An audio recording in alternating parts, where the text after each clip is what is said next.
Eu sei que sim, eu errei muito. Antes de mais nada, eu quero deixar bem claro para você aí, para não tomar como exemplo a história que eu vou te contar hoje. Tudo que eu vou te falar é a respeito à minha vida e tudo o que aconteceu com a língua portuguesa. Não tome como exemplo tudo que eu vou te falar.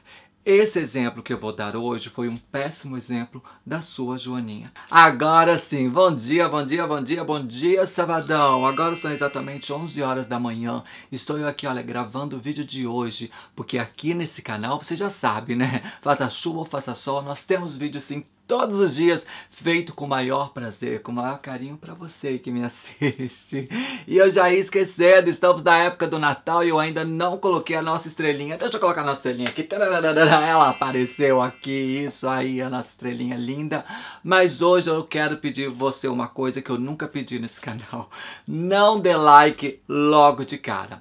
Por favor, assista esse vídeo do início ao fim. Preste bem atenção em tudo que eu vou te contar. Daí sim, se você achar que eu mereço like, por favor, me dê like. Mas não chega logo de cara assim dando like, não. Preste atenção em tudo que eu vou te falar. Certo aí? E para você poder entender, deixa eu voltar à época que eu tinha 5 aninhos de idade. Quando eu tinha 5 anos de idade, eu morava na fazenda. A minha mãe é lavradora, ela tinha as terras, né, mas ela tinha que trabalhar para produzir.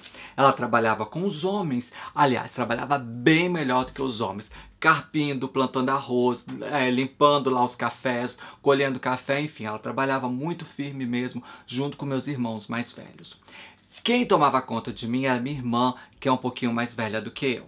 E a brincadeira predileta dela era brincar de escolinha. Ela amava brincar de escolinha. E eu participava dessas brincadeiras. Enquanto eu participava, ela ia me alfabetizando. Daí eu aprendi a ler e escrever assim, ó. No palito, com 5 anos de idade, eu já li e já escrevia perfeitamente. Conhecia, assim, até somar eu sabia, diminuir, enfim, eu entendia dos números perfeitamente. Daí, com 6 anos de idade, eu fui para uma pré-escola, que era uma escolinha que tinha lá na fazenda, que via sua capacidade para mandar você para a primeira série do primeiro grau. Pelo menos era assim que chamava na minha época. Se mudou hoje em dia, não sei. Eu vou contar a minha história da época até nos dias de hoje. Daí eu fui para a pré-escola. Chegando lá na pré-escola, a professora não me aceitou porque eu já sabia ler e escrever, eu estava atrapalhando os outros alunos, que chegou lá muito cru. Aí o que eles fizeram? O que eles decidiram? Me colocar na primeira série. Então eu comecei na primeira série do primeiro grau com 6 anos de idade. Fui ótima na primeira série, passei assim, olha, foi uma das melhores alunas. Na segunda também, cheguei na terceira série. Na terceira série eu tive uma professora que me perseguia muito. Principalmente porque eu escrevia lento e devagar. Eu tinha assim todo um cuidado com o caderno. Eu era toda assim cuidadosa com o material escolar mesmo.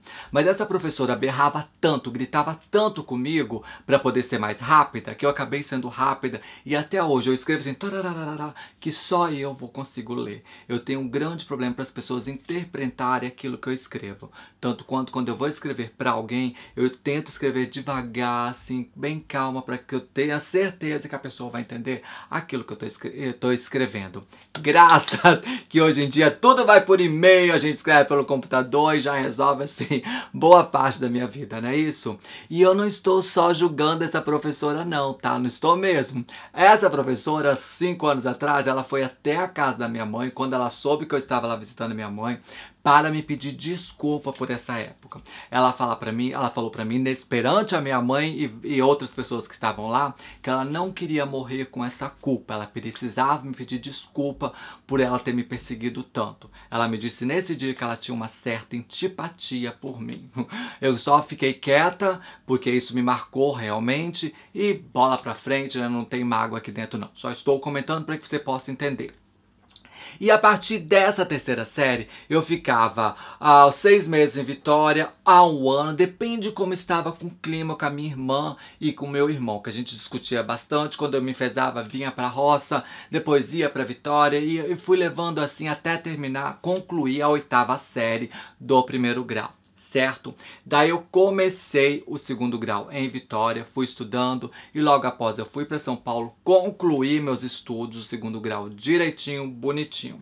Agora, a universidade foi meio problemática para mim. Por quê?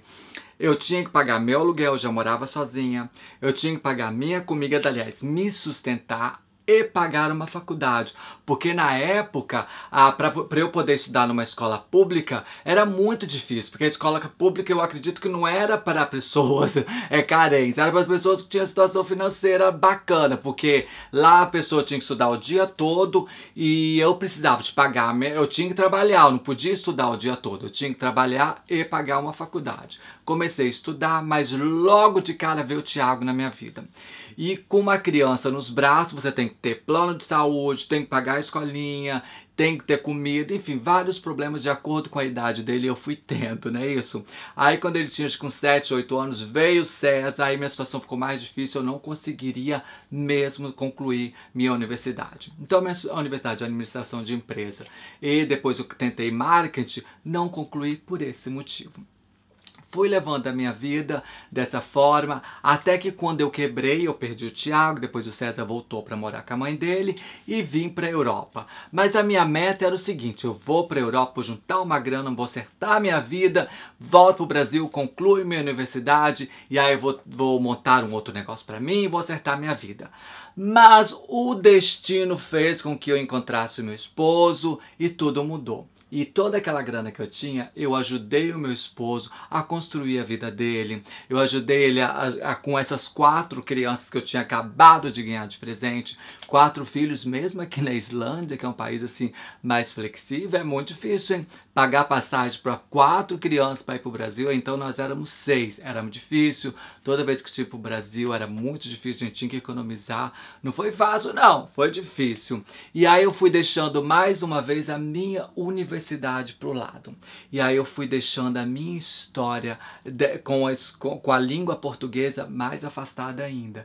E cada vez mais eu fui me afastando da língua portuguesa porque eu já estava me dedicando muito na língua inglesa e na língua islandesa. Aliás, a língua inglesa eu comecei a dedicar, eu tinha 18 a 19 anos. Nessa época, eu desenvolvi uma técnica que eu consigo estudar outros idiomas muito fácil, eu aprendo fácil a falar essas línguas com essa técnica que eu desenvolvi.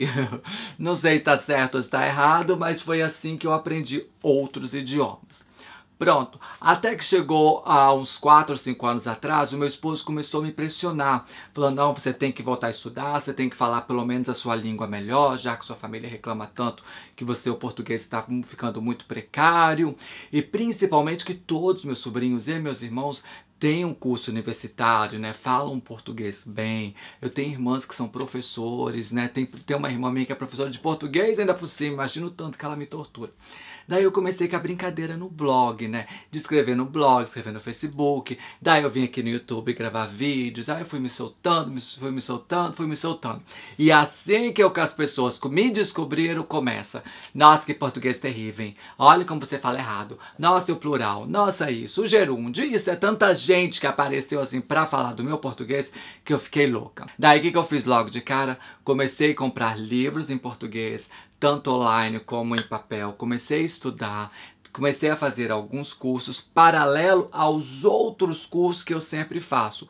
Hoje em dia, por exemplo, eu estou fazendo um curso de Photoshop em inglês, mas é o que eu encontrei. E uma coisa que eu tenho feito bastante é o seguinte, tentado ler menos em inglês, procurado ler mais em português, só que todos os cursos que eu faço são em inglês, então isso às vezes complica um pouquinho. O Photoshop que eu estou fazendo agora é de inglês, cursos que eu faço de edição, enfim, todos os cursos são em inglês. E aí eu procuro compensar lendo português e treinando bastante.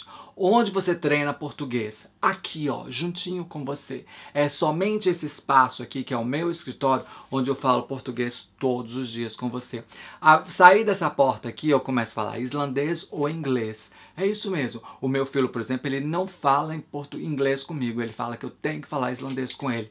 Então eu tenho que estar o tempo todo assim pensando em inglês, islandês, e o português fica aqui nesse momento nosso. E é por isso que eu acredito que eu tenho um problema com a nossa querida língua portuguesa. Por isso que eu te falei no início do vídeo, não tome como exemplo a minha vida. A minha vida, nesse sentido, eu não quero que seja exemplo para você, porque eu me envergonho disso.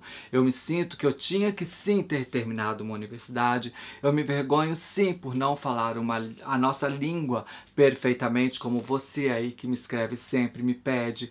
Eu me envergonho sim por ter uma escrita mal, por não conjugar os verbos perfeitamente. Eu me envergonho sim por não conseguir me expressar tão bem, falar a língua como você queria aqui em frente à câmera, certo?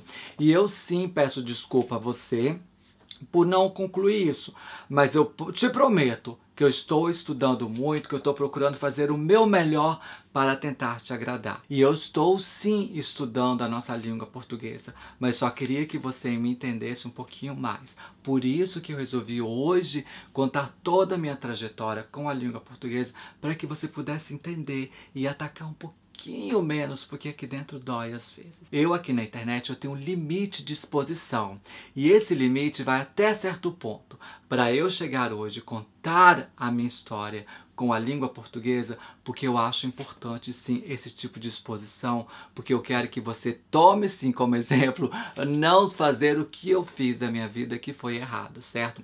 Tanto quanto a coisa que eu mais exigi dos meus filhos foram estudar, estudar, estudar, estudar e estudar. Tanto quanto todos estão na universidade, de tanto eu bater nessa tecla, não quero que vocês tenham o mesmo futuro que o meu. Então é esse vídeo que eu quero deixar para vocês hoje nesse sabadão, repetindo, pedindo para que você não siga o meu exemplo. Lembre-se que estudar é o único presente que você vai dar para você mesmo. Então faça isso sempre aí na sua vida, tá? E agora fica com você aí para me julgar aqui na internet. Um grande beijo pra você, eu te vejo amanhã, tá? E muito obrigada por você ter me assistido. Tchau!